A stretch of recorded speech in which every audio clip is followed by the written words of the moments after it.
Meet Violet. Every day, you can find her putting miles on her toy trucks. It doesn't matter if it's a teddy bear, a doll, or a stack of building blocks. Deliveries need to be made. And Violet is the only one who knows how to get them from point A to point B. At SAE International, giving students like Violet the chance to experience, collaborate, and think about ways to move society into the future is what motivates all we do. Because we know that in a few years, she'll be showing her little sister how she built the winning jet toy car for Mr. Murphy's 6th grade science class. And a few years after that, she'll be working with her college classmates to build their very own self-driving car, which in turn will lead to a job as a junior and then lead engineer for an autonomous trucking company. The SAE STEM programs, which start in pre-K and go all the way through college, will put Violet on a path of discovery, innovation, and inspiration. While it might just be playtime for now, we know that someday Violet's going to walk confidently into her office. Deliveries will need to be made, and she'll be the one making it happen. Good luck, Violet.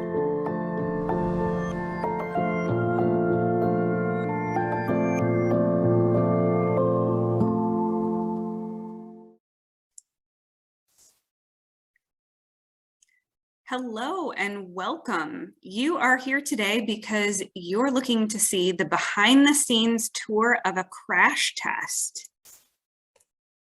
I am Becky Mueller. I'm a senior research engineer at the Insurance Institute for Highway Safety, and I'm going to be taking you behind the scenes on this tour. And then after the tour, you get to ask me all the questions you want. So let's get started. Hello. I'm Becky Mueller. I'm a senior research engineer at the Insurance Institute for Highway Safety. My job is to develop new car crash tests. I've been interested in this since I was 10 years old when I saw the very first car crash tests on TV from the Insurance Institute. From there, I made a plan of how to get an education and also pursue things that would get me closer to that goal. I have both a bachelor's and a master's degree in mechanical engineering, and I worked on many vehicle projects both in high school and college, leading up to getting the job here at IIHS. This summer, during the pandemic, when I couldn't come to work and watch crash tests twice a week like I normally do, I decided that I was going to build my very own Lego crash test facility and create my own crash tests at home. I hope you enjoy the video that I produced.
pretty cool, right? Well, I'd like to take you on a tour of the real thing. So we're going to go on a behind-the-scenes tour of all the things that it takes to create a crash test in the lab. So safety first. In the area of COVID, we're going to all put on our masks, and here we go. We begin our behind-the-scenes tour in our vehicle display hall, sometimes nicknamed the Hall of Fame, Hall of Shame, because we highlight the best and worst of each of our crash tests. This provides us with an opportunity to share with you a history of all of the crash tests that we've conducted and their effect on reducing losses on U.S. roadways. All of our high-speed tests are rated on 4 different ratings: good, acceptable, marginal, and poor. The rating comes from 3 different things: vehicle structure, performance of restraints and kinematics, and measures from the dummy injury sensors. We are now outside of our dummy calibration lab, more formally known as anthropomorphic testing devices. The dummy is our main test tool for analyzing crash test data. Dummies come in all shapes and sizes. We have about a fleet of 20 dummies in frontal, side, and rear impact crashes. Dummies come in different sizes, all the way from a 6-month-old, 3-year-old, 6-year-old, 10-year-old, small female, mid-sized male, and large male dummies. This allows us to measure and understand different injury risks for different sized people. Our frontal crash dummies have sensors that are directed more towards the front. Our side crash dummies have sensors and abilities that help us understand side crashes. And the same thing for rear impact. So they're all very specialized. There's not just one crash test dummy. What you have next to me is our SID2S dummy. This is our standard side impact dummy. We've been using her since 2003 in our side impact crash. That's right, her. She's a 5th percentile female, about 5 foot tall and about 100 pounds. And she reflects the most vulnerable population that we noticed inside crashes. So she will be located in the front and rear seats of today's test that you'll observe. I'm often asked, how much does a dummy cost? It's pretty crazy. Dummies can range anywhere from $150,000 to $1 million. And it depends on the complexity of the dummy and the amount of sensors inside. Some dummies are even wireless. Dummies can have anywhere between 40 to 150 different sensors that measure things like accelerations, rotations, forces, displacements, and other things. So now I think we need to go and talk about the crash test process. The time it takes to crash a vehicle from the time it arrives to prep, to crashing, to being done with it is about a week. And the first destination that this car will come is to our photo studio. Our photo studio has soft diffuse light overhead, a cyc wall, and a turntable that allows us to adjust the vehicle to different angles. Our team of professional photographers take these photographs that are used for websites, promotional materials, and research purposes. We can capture the same angle on every vehicle for a vehicle class. We can also capture those angles pre and post crash, so engineers can compare that data. So after they're done with their beauty shots, the vehicle moves to the vehicle prep area. Once the vehicle leaves the photo studio, it heads to our vehicle prep area. Our vehicle prep area consists of about a dozen technical staff that help support the prep and testing of the vehicle. The next step in the process is vehicle measurements. We use a measuring tool like this that's computerized to help us identify parts of the vehicle and locate them in 3D space, both pre and post crash. A tool like this is accurate to the micron. Once measurements are taken, it then heads over to one of the bays behind me. In this area, we install our own test equipment, and we install things like stickers and other components that help us for the crash test process. All of our test equipment in the rear of the vehicle are made by our electronics lab. So we control things like the vehicle system, cameras, lights, and brakes. We also install a different kind of fluid in place of gasoline that's not nearly as flammable, but helps us understand if there were to be a fuel leak. It's colored purple which is different from any of the other fluids in the car. So if we do see a leak, it's easily identifiable and we can see the risk. Once everything is checked off of our list for vehicle prep, the vehicle can then head to the crash hall. We're now heading down to the runway to check out the moving deformable barrier before the crash. Each runway is 600 feet long with a temperature and humidity controlled shed at the end. So let's go. At the end of the runway is our temperature and humidity controlled shed. For today's side impact test, we have our moving deformable barrier back here in the shed. It's a generic cart that we can use to crash into every one of our side impact tests and creates the same kind of impact. So this barrier will be coming down the runway at 60 kilometers per hour and striking the side perpendicularly of the test vehicle today. In just a few minutes, the crash test team will be coming by to do their final checks on this, ensuring that cameras, braking systems, and the vehicle itself is ready to roll. Let's head down the runway into the crash hall. So we're heading back into the crash hall for the final pre-checks before we begin the test. You can see the team behind me is checking off the final list items, including making sure that the dummies are fully positioned, final measurements are taken, dummies' heads have been painted, so we have that kind of paint evidence. They'll also be checking other aspects of the vehicle, and when everything is signed off, they'll be ready to roll. So let's head up to the gantry and make sure that we are ready and in position for the final checklist.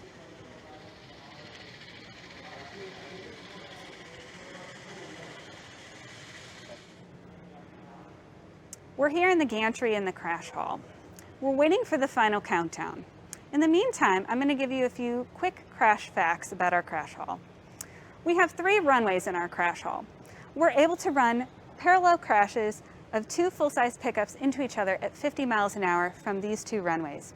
We also have a 3rd runway in which we can run a T-bone style crash up to 30 miles an hour. For single vehicle crashes, we actually have to pull a barrier in the middle of the crash hall. That barrier is made of concrete and weighs 320,000 pounds. Our crash hall also has soft diffuse lighting system. This is to prevent shadows. 750,000 watts of light are given in 3 phases through these light boxes. Lighting is very important when we have high-speed video footage. Our cameras are able to capture a frame every 2 milliseconds during the crash. This data is very important to us because it helps engineers understand the kinds of injuries and risks that are happening. It's amazing what you can see happening in 2 milliseconds or 4 milliseconds during the actual crash. A crash itself only lasts about 100 milliseconds, which is in the blink of an eye. The crash machine operates off of hydraulic power. It takes about 4 minutes to charge the system to be able to run the test. The vehicle will be coming from behind us at 60 kilometers per hour. That's about 37 miles an hour. And it will hit perpendicularly with the test vehicle that we have today. So let's step back and watch the crash. Charging is complete. The test will commence in 4 seconds. 3, 2, 1. The vehicle is underway.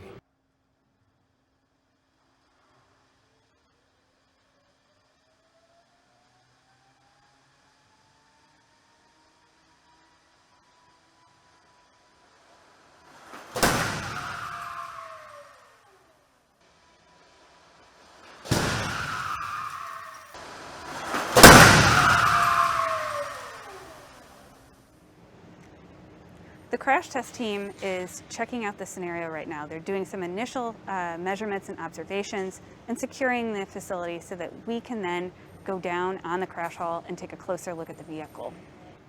One of the most common questions I get is, how did the vehicle do? How did it perform? What rating would it get? Let's go back to the 3 different principles that we have for rating vehicles. Vehicle structure. When we look at this vehicle, it still has a relatively well-maintained safety cage. So structure was pretty well maintained. We won't know the exact numbers until this afternoon when we take the vehicle back into the photo studio and do detailed measurements of both the vehicle with the doors on and vehicles with the doors off to get those exact numbers. We also will be looking at the restraints and kinematics. So the airbags did deploy, and we don't see any evidence that the dummies were able to get out from underneath those airbags, but we'll look at the high-speed video footage to ensure that the airbags came out in time to protect both the front and rear dummy passengers' heads. The third thing is to look at the dummy injury measures from the sensors. The dummies are able to download their data almost immediately after the crash, so within 5 to 10 minutes of a crash, we can get an idea of the injury risks that the dummies are indicating. For this test, we did see a slightly elevated chest and a slightly elevated pelvis for these dummies. While overall we can't tell you what this rating would be, we can give you an idea that this vehicle did a pretty good job of protecting the occupants in this crash. You'll have to wait and find out our final ratings on our website when they're released. From here, where does the vehicle go? The vehicle is going to go back to the photo studio where we take more detailed measurements and a tear down of the vehicle to take pictures and measurements of each step of the way. This is used for engineering analysis as well as for our final ratings.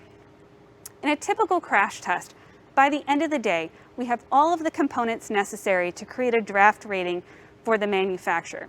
So they walk away from our building at the end of the day with an idea of how their vehicle will rate in this new test.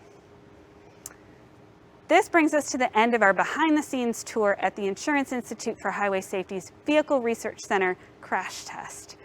I hope that you had a good time, and I hope you learned a lot, and please come back again in the future.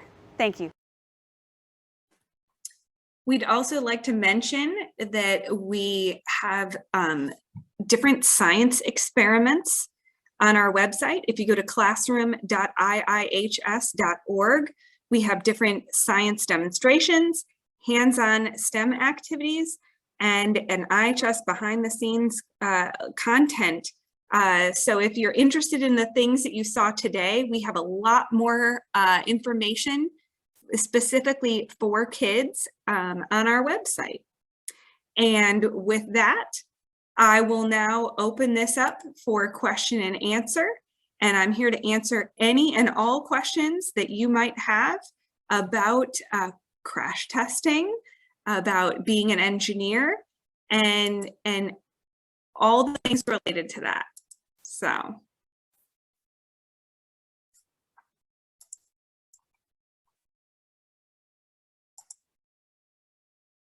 All right. So if you are interested in asking a question, here I got a question. How many dummies do we go through per year?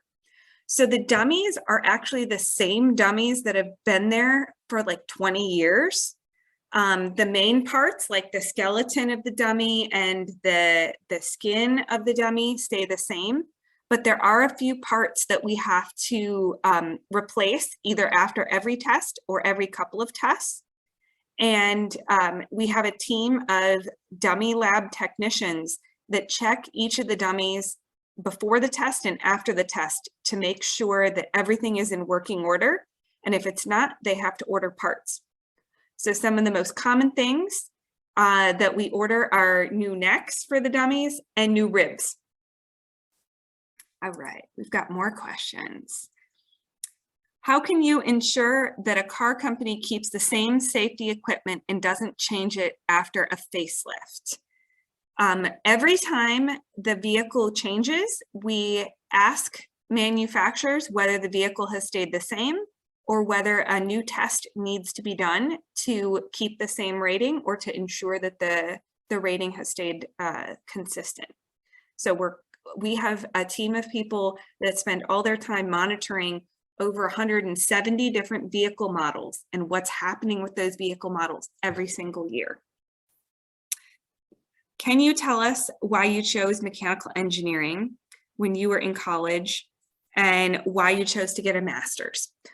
I was always interested in cars. First and foremost, I love cars. And I knew that a lot of people that got into working on cars were mechanical engineers. And so that's why I chose that field.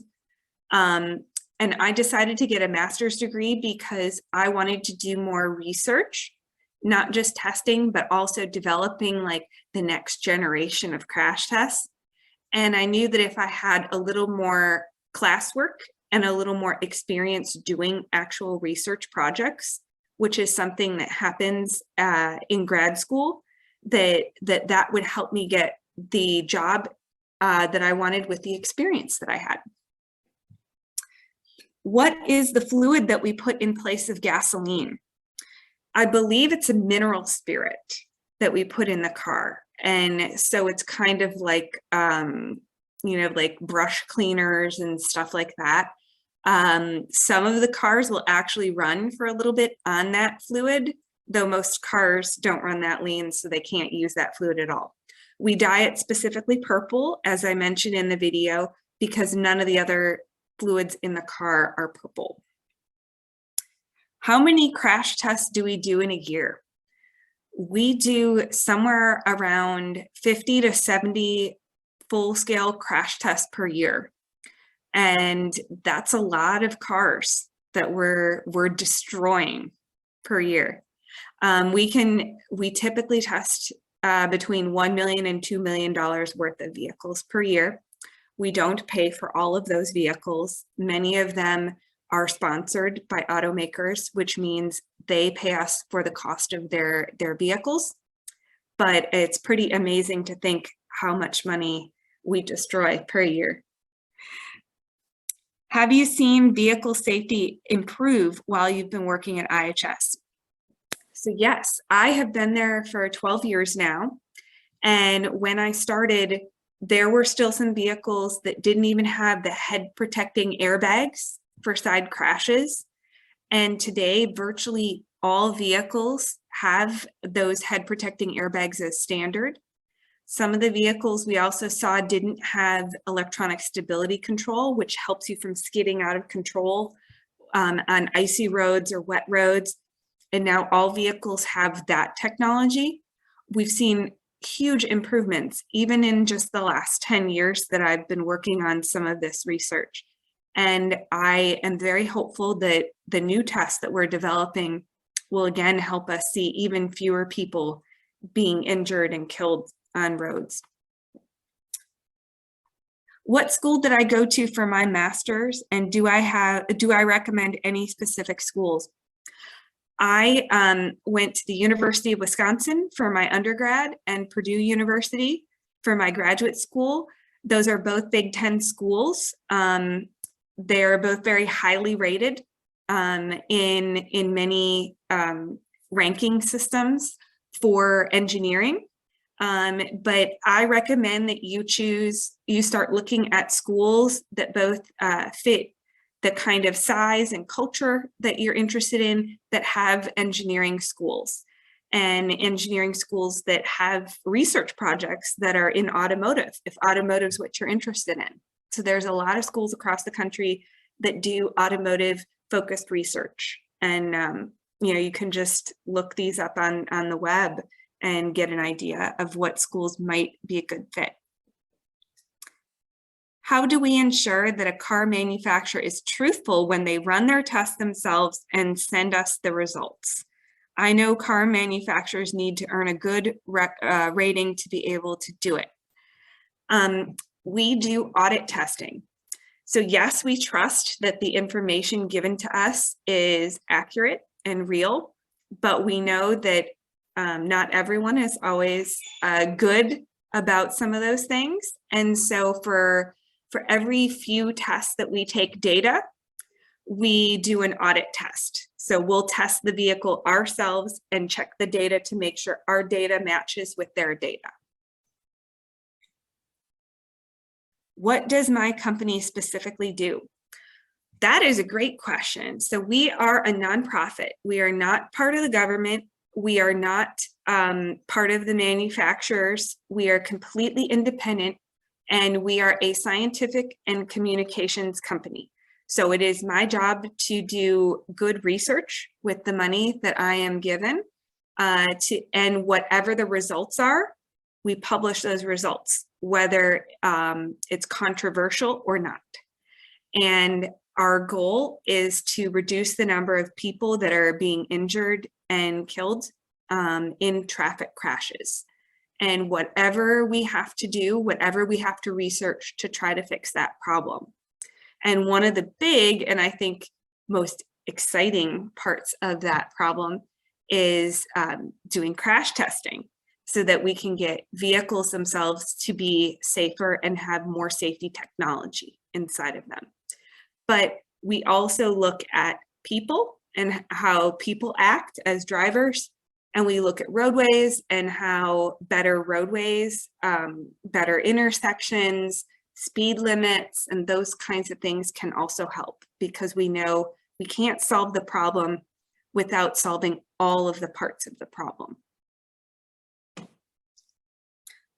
What did I major in specifically? I did major in mechanical engineering, but in my graduate school, I could pick a specialization, and I specialized in biomechanics, which is the study of human injury tolerance.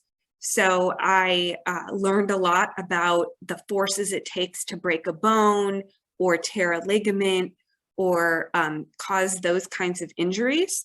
And that was something I was able to focus on because I knew I wanted to work in car safety. And I knew that knowing more about the injuries to the people inside the cars would help me with that. Do you use your evidence in lawsuits to further elaborate on what happened in a certain event during a crash if there are lawsuits regarding safety of cars? Our information, all of our testing is publicly available. So once we do our research, we put our data out there, like I mentioned before. If lawyers or crash experts or legislators, the people that work on new laws, if they want to use the data that we have put out there, they are welcome to do so. And that is another purpose of us getting that information out there in the world, is so that others can make informed decisions based on the research that we do. We ourselves do not lobby or litigate or work in those realms, but our evidence is out there for others to use in ways that we hope will help save people's lives. Do you ever see IIHS expanding into other mobility spaces, such as aerospace, especially as drones increase and become more of an option for human transportation? That is a great question. Currently, we focus only on passenger vehicles, so vehicles that you or me or your mom or your dad would buy. We don't look even at commercial vehicles like big trucks or that kind of thing. But there's definitely opportunity, I think, in the future that as people get their hands on different kinds of mobility and need those vehicles to be insured in different capacities, that we may need to study those, especially if they get into crashes with other cars. When you were in college, did you work on any student teams like Formula? If so, how did that help your education and getting a job? Great question. I did. I was part of the hybrid vehicle team at the University of Wisconsin, and my participation in that was critical to me getting my very first job at General Motors.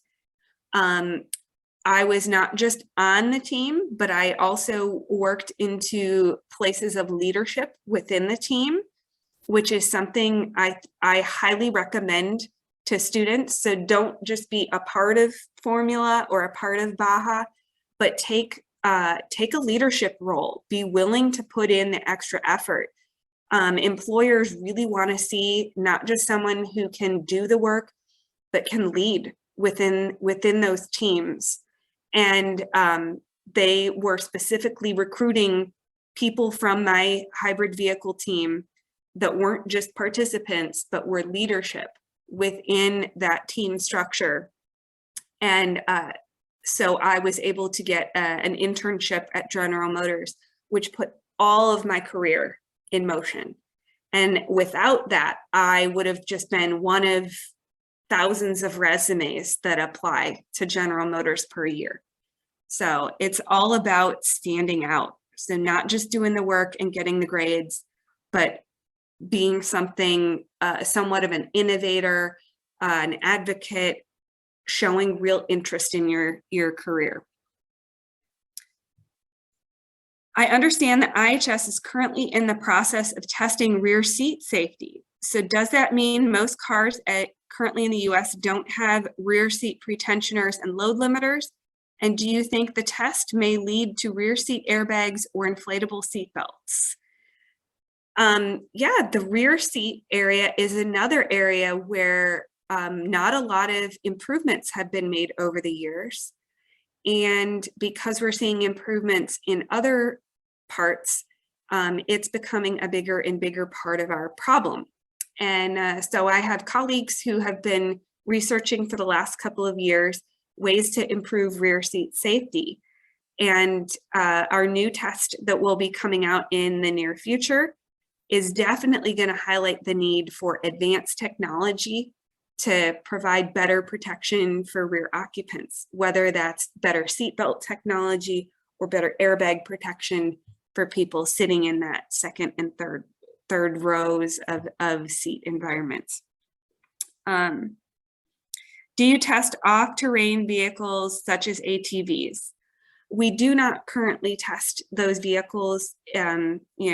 Crashes in vehicles that are things like ATVs and golf carts and stuff like that are things that we monitor, but currently don't have any active studies going on. But that doesn't mean it won't be something we focus on in the future. What job could someone start off with if they were interested in becoming a senior crash test engineer? There are a lot of jobs in the automotive industry that focus on safety. Things like working at a manufacturer to develop new safety technologies for future vehicles. I got my start at General Motors as an intern in vehicle crashworthiness and safety integration. And so I was working on a vehicle that was going to be produced in about 2 to 3 years, and tuning seat belts and airbags and seats to optimize performance in these kinds of crash tests. And there are a lot of people that work in those kinds of areas that are really essential to helping put better, safer vehicles on the road. There's a lot of suppliers out there that supply the seat belts and airbags. Those are great ways to get into the industry. And then there's people that work at testing facilities. So after I went to General Motors, I went to TRC of Ohio, which is a testing facility. And I got to help run crash tests for future safety regulations. And so that's another cool way to get involved. And every manufacturer pretty much has a testing facility. And then there's some independent ones all across the country. So New York, California, Ohio, Wisconsin, all have really cool opportunities there.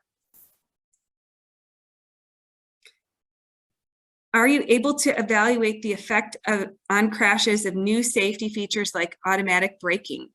Yes, and this is one way that we're really having to follow automotive trends. So 10 years ago, when I got started, there really weren't many vehicles with these automatic braking systems or other driver assistance features. And now it's very common on vehicles. And so we're needing to study what kind of effect that has on the kinds of crashes that are occurring and the kinds of injuries that are happening to people.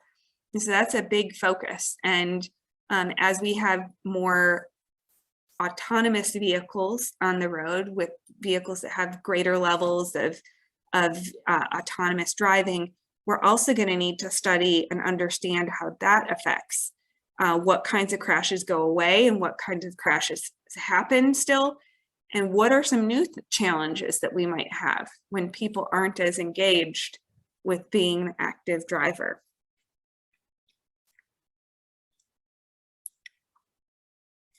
With glass being able to break easily, do you think there will be any further advancement on reducing the chances of it cracking and possibly cutting those inside of the vehicle? So a lot of the glass in automotive environments are now more people-friendly and actually have some structure to them. So we've got laminated glass like in the front where it will not shatter into shards that could come into the car and cause serious injuries to the people inside. And now a lot of the side glass sometimes also is laminated to prevent, in a rollover crash, people from being able to kind of fly out of the windows of the car as well. So there have definitely been some advancements with glass. If you look at our old crash test where we tested the 1959 Bel Air into a 2009 Chevy, the front windshield of the 59 Bel Air just flies off in one piece and shatters into these jagged, really awful looking pieces of glass, versus the 2009, the newer vehicle, the glass stays intact, it cracks, but it stays in place to provide better protection for the people inside. And then it also isn't coming at the people in a dangerous way. Do you ever have tests using gasoline, such as a case where you need to test how a dummy reacts to a small explosion? Well, not really, not in our field. We know the dummy doesn't react the same way to a fire as a person would. So that's not something that we'd really be analyzing in that way. I'm assuming that folks in some other fields may have dummies that are meant for thermal incidences and would be testing for things like that. Does IIHS work with other crash test organizations like Nitza or Euro Ncap? So we are all part of a group called Global Ncap, and that is a consortium of all of the Ncaps from around the world, including IIHS and Nitza. And so all the different crash test organizations that create new crash tests for automakers to follow. We do get together and we discuss opportunities that we can harmonize and have kind of like the same tests, because it solves the same problems that everyone has. And then there are times that we have different tests because we do research that suggests that different or new things need to be done in different markets. But there is definitely a kind of this global group of safety professionals that all have the same goals that get together and discuss what can be done next to fix safety.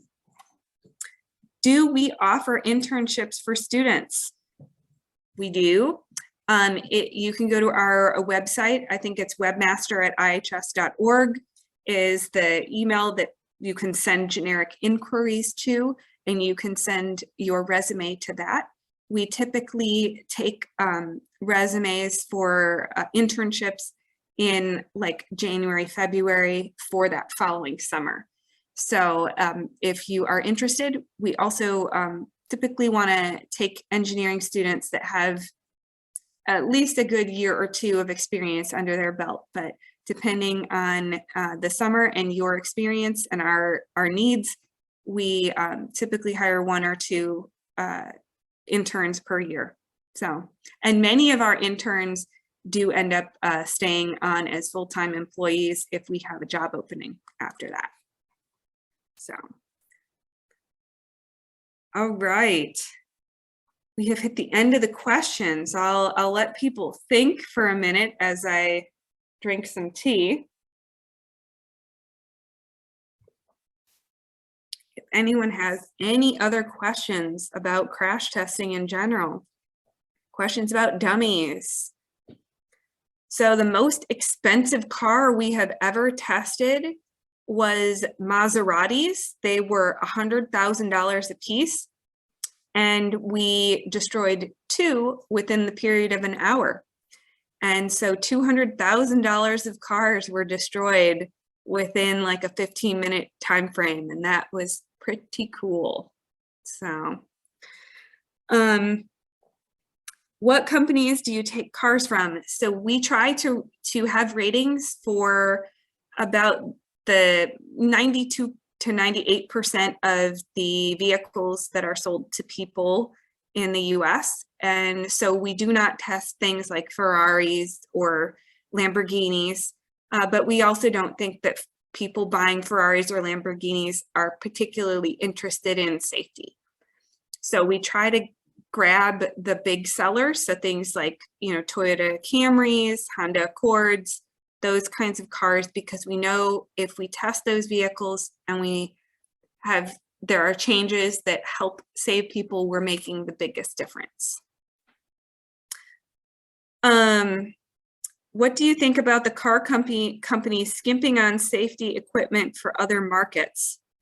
That is something that we as members of the global Ncap are very concerned about, and we have definitely voiced our concerns about that and helped demonstrate through some comparative crash tests how it's not a good thing that some companies choose to de-feature vehicles for other markets that don't have the same high bar of safety ratings that we do. So we certainly do not support that kind of thing. What is your favorite part of your job? The test itself. So fun. I never get tired of watching cars crash into a wall or crash into each other. I do know some folks who've been doing this for years and they say, oh, this is so boring. But it is super fun. You never know with 100% certainty what's going to happen. And so I always find just the way things fly off the cars, the way things deform, there's just so many surprises and so many interesting things from like a scientific standpoint that I never get bored with them. Do the crash test results influence IIHS employee car purchase choices? Oh yes, it's a big deal. You know, everyone sees the reality of what it means for people, ordinary people in their lives, to be in a good rated car or a poor rated car. And so we see it up close and firsthand. Some of us even look at crash investigations of real crashes. Some of us look at autopsy photos and those kinds of things. So we know how important this really is for us and protecting ourselves and our family members. So it's a big deal.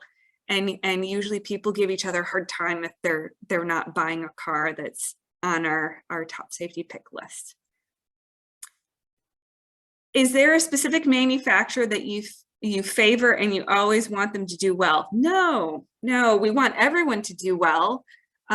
We really do. We want to make sure that everybody has a chance to be in a safe car, whether it's the high-end Mercedes or the entry-level, Kia. We want all of those vehicles to be as safe as they can possibly be for the consumers. And so I celebrate every victory with every manufacturer that comes through the door and gets the good rating. And, there's teams of people that devote years of work to getting these improved ratings for their cars. So I love to see when the representatives come and their faces light up and they're high-fiving each other and celebrating. It's great. It's really, really great to see. Did you get the opportunity to crash a self-driving car? So we have not had any truly self-driving cars in the facility that I'm aware of. We certainly have not crashed anything with the higher level systems, especially not engaged on purpose to crash them into the wall. I expect that will change in the next couple of years. I totally see us, as these vehicles enter the road, and they're on a lot of roadways, not just in a little area, this is an area that we're going to have to research. Who makes your dummies? That must be an odd job. Oh, it is. And there's one big dummy manufacturer, and now there's a couple other companies that are getting into it.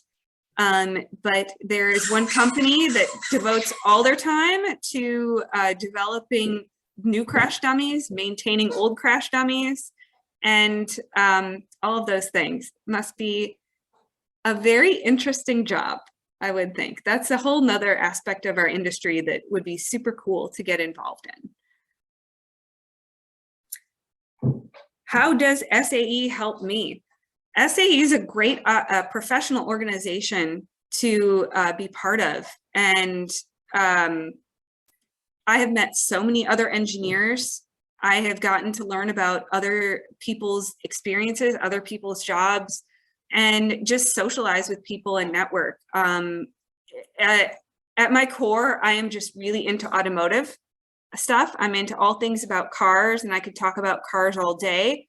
And to hang out with people, you know, once a quarter, have like a happy hour or some sort of social event where we can just sit around and talk about car styling and car performance and all those things is really great. But we also get an opportunity to network with students and young people, and chances to mentor students and get really great students involved in the automotive environment too.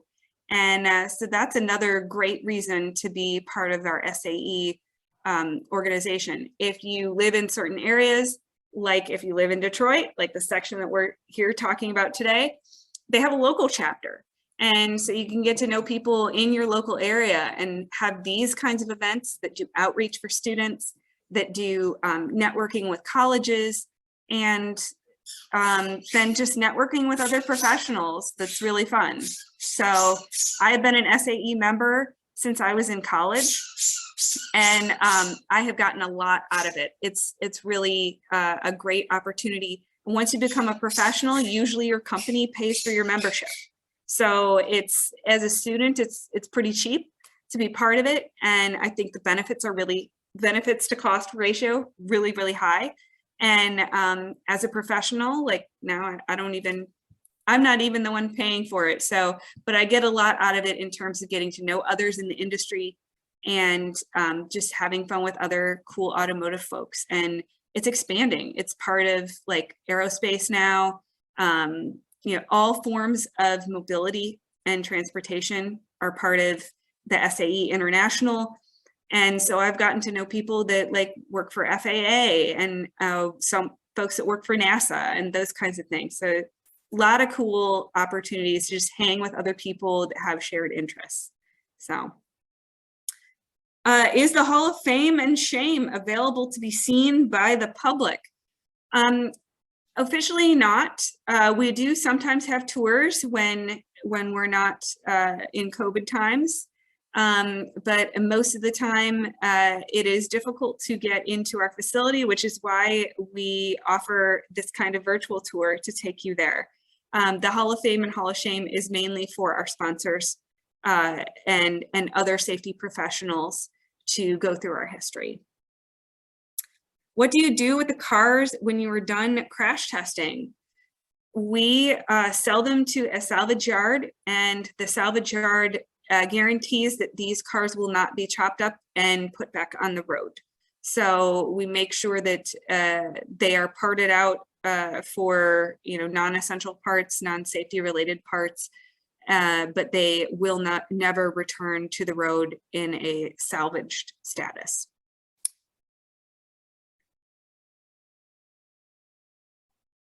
I can take just a few more questions if anyone has anything they're dying to know about car crash testing.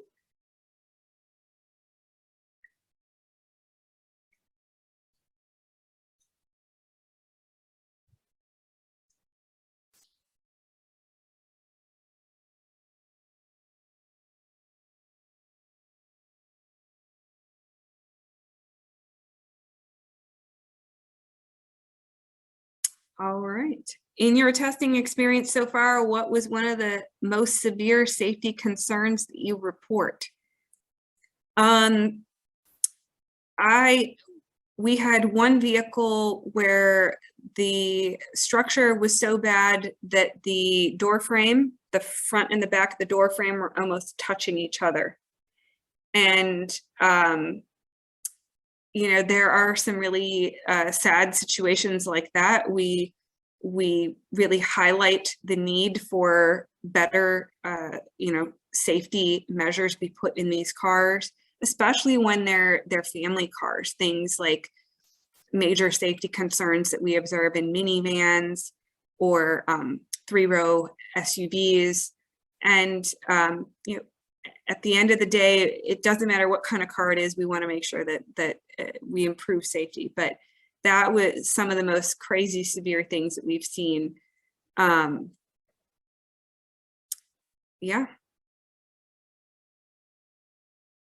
What is the most bizarre thing that's happened during a crash test? We did have one test where I saw a hood completely fly off and go flying down the crash hall. And that's why I think it's fun to always come and watch the test, because you just never know what's going to happen.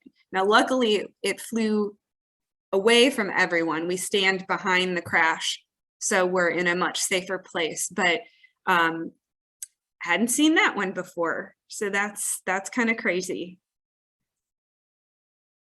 We've also had some dummies where like an arm flies off or the head falls off and things like that. So pretty dramatic things. You never know what you're gonna see. So.